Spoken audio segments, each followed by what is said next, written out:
Salut la compagnie, c'est Jules Melon et aujourd'hui dans un procédé critique, on va parler de ce qui aurait dû ou pu être le 4e film de Jacques Tati. Bon, j'exagère un petit peu, c'est surtout le second long métrage d'animation de monsieur Sylvain Chomet que j'avais découvert avec son premier Les Triplettes de Belleville que j'aime beaucoup, qui depuis a fait du live action aussi et qui bientôt nous revient en salle avec son hommage à Marcel Pagnol. Donc peut-être que je le verrai si j'ai le temps et si c'est bien distribué. Et c'est pour cette raison que j'ai découvert L'Illusionniste, donc cette œuvre sortie en 2010 qui est plus qu'un hommage à Jacques Tati, puisqu'on reprend un script original du monsieur qui aurait dû donc faire ceci en œuvre cinématographique sur son 4e film après Mon Oncle, mais ça ne s'est pas fait pour diverses raisons. Alors que ça aurait dû être vraiment son travail le plus personnel, presque. C'est assez paradoxal, mais c'est vrai. Mais en gros, il fallait qu'il embauche un autre acteur, parce qu'il n'était pas doué de ses mains, l'illusionniste, forcément, magicien. Et il a abandonné l'idée.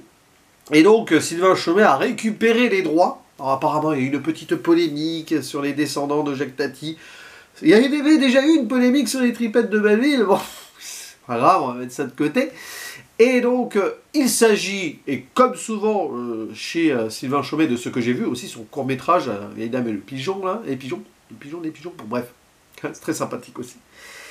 Eh bien, d'un quasi-film muet. C'est-à-dire qu'il y a très très peu de dialogue, il y en a vite fait comme ça, Les Triplettes de Belleville, c'était pareil, des petits bruits, des petits moments, voilà, hop, mais pas vraiment de conversation écrite et parlée, surtout.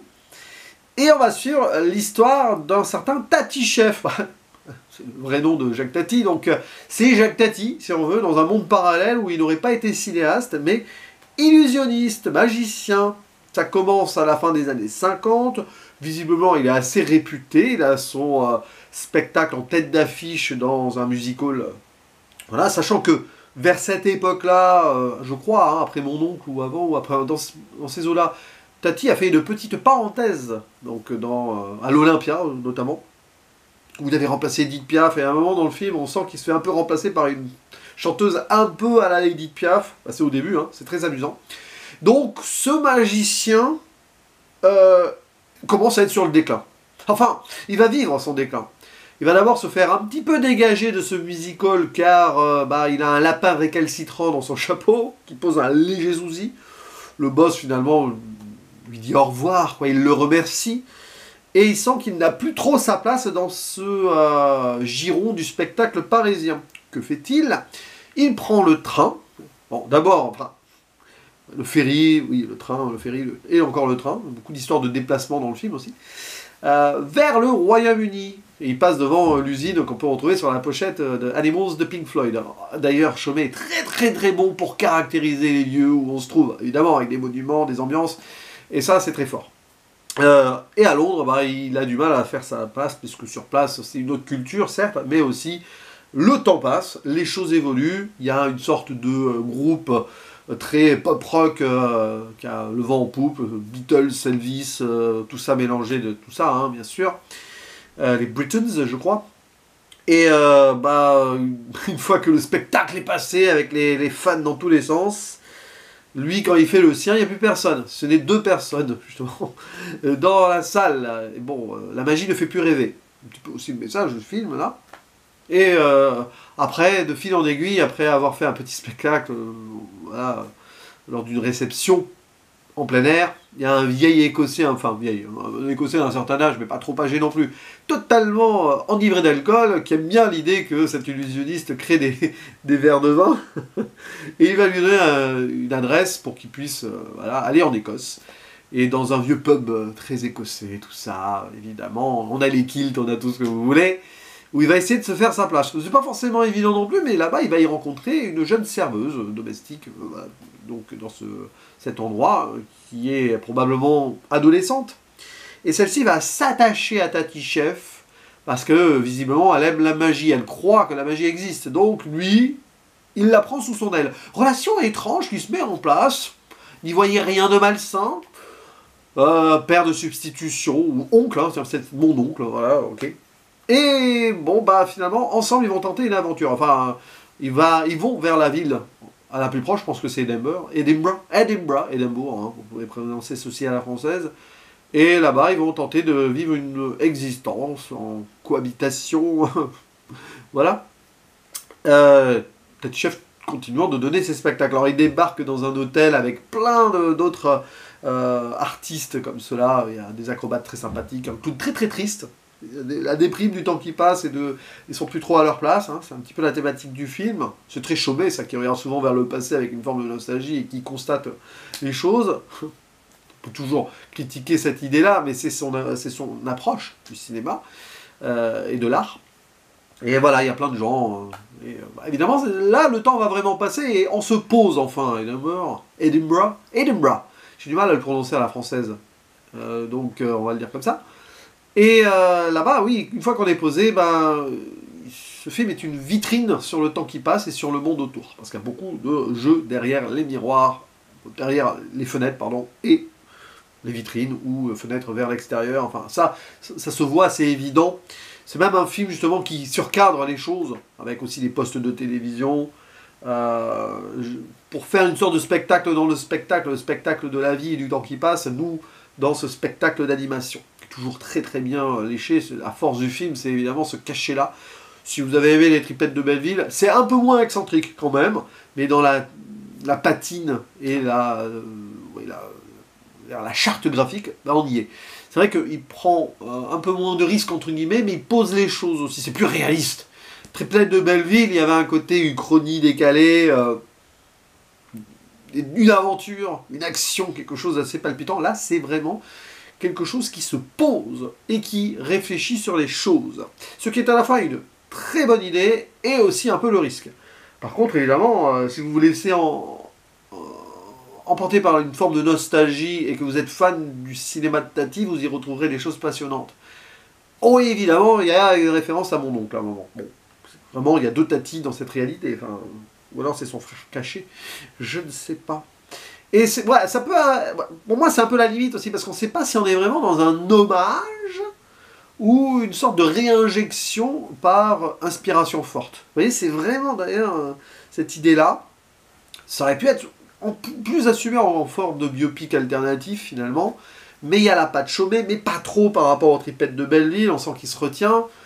Et c'est vrai que tu peux ressentir donc certains moments où il y a cet entre-deux. La relation entre... Alors c'est la jeune Alice, hein, du coup elle s'appelle la jeune, voilà. Et Tati Chef, elle est passionnante quand même parce que au-delà des mots on comprend, il y a un attachement et les deux s'entraident. Elle qui veut découvrir autre chose, donc évoluer dans sa vie, pas être bloqué dans ce pub toute son existence. Et lui qui commence à vouloir aussi... qui se rend compte qu'il n'a plus trop sa place, donc pourquoi pas aussi retrouver une place en offrant une place indirectement à cette fille dans la société, dans le monde, dans la vie. Bon. Et évidemment, à un moment, cet écart-là générationnel, les choses qui évoluent vont faire qu'il va y avoir pas vraiment une séparation, j'en dis pas plus, mais chacun son existence, quoi. Lui, il est un peu bloqué dans quelque chose où il ne peut plus trop avancer, c'est comme ça. Donc il y a cette parenthèse, il est venu en train, hein, et puis à un moment, il y a repart avec le train, enfin, voilà, la boucle est bouclée. Et Alice, elle, va avoir donc ce qu'elle doit vivre en tant qu'adolescente qui devient une jeune femme. Bon. Et si je vois cette idée de l'inéluctabilité du temps qui passe, que ce soit au niveau de l'artiste, du spectacle, et voilà, se renouveler ou pas, ou accepter l'idée qu'on est has-been, donc peut-être se reconnecter à autre chose, la relation qu'il a avec Alice, et cette photo qui en dit non à la fin, avec la dédicace qui va avec un générique, où on revient clairement ici dans l'idée de c'est presque un biopic ou pas. C'est particulier, mais c'est cette idée-là de va-et-vient, comme voilà, c'est ces idées de mouvement, et que une fois arrivé au bout, à un moment, il y a cette tonalité finale, en restant vague là, le spectacle est terminé. Voilà, les lumières s'éteignent, il faut passer à autre chose, peut-être se recentrer sur l'essentiel, sur le personnel, sur l'humain. Et c'est très très beau comme fin, mais c'est triste aussi. Voilà, il y a un moment, un jeu d'ombre comme ça, qui fait revivre une forme de magie juste par les éléments naturels. Mais la magie n'existe pas. La magie du magicien en tant que tel n'existe pas. Cependant, la vie a une forme de magie dans le fait que les gens puissent se rencontrer. Ce destin-là qui a réuni par exemple deux personnes de façon improbable. Les deux se sont apportés beaucoup, mais après, c'est chacun son chemin.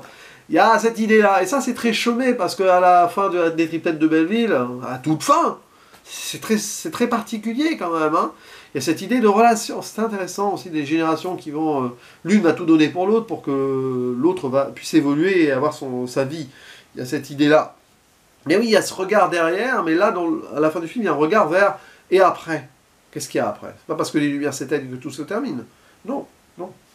Mais c'est quand même un peu triste. Donc oui, c'est l'aspect nostalgique du cinéma de Sylvain Chomet. J'imagine qu'avec son Marcel et Monsieur Pagnol, c'est comme ça qu'il s'appelle le prochain, ça sera à peu près la même chose.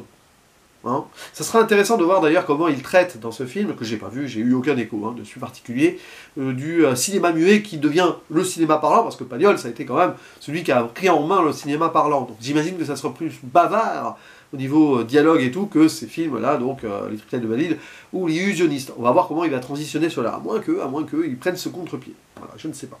En tout cas, les illusionnistes à voir, pour le côté artistique et esthétique, parce que c'est assez remarquable. C'est voilà, c'est vraiment cadré posé, beaucoup plus que les triplettes de Belleville, parce que c'est une ambiance tout autre. Hein. Mais dans certaines thématiques, évidemment, on recoupe certaines choses, évidemment autour de l'art, au sens large, et autour de ce temps qui passe, et qui fait les choses.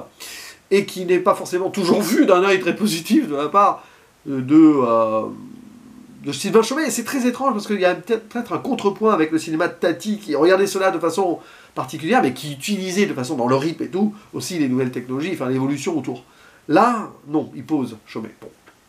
N'hésitez pas à dire en commentaire ce que vous pensez de ce film.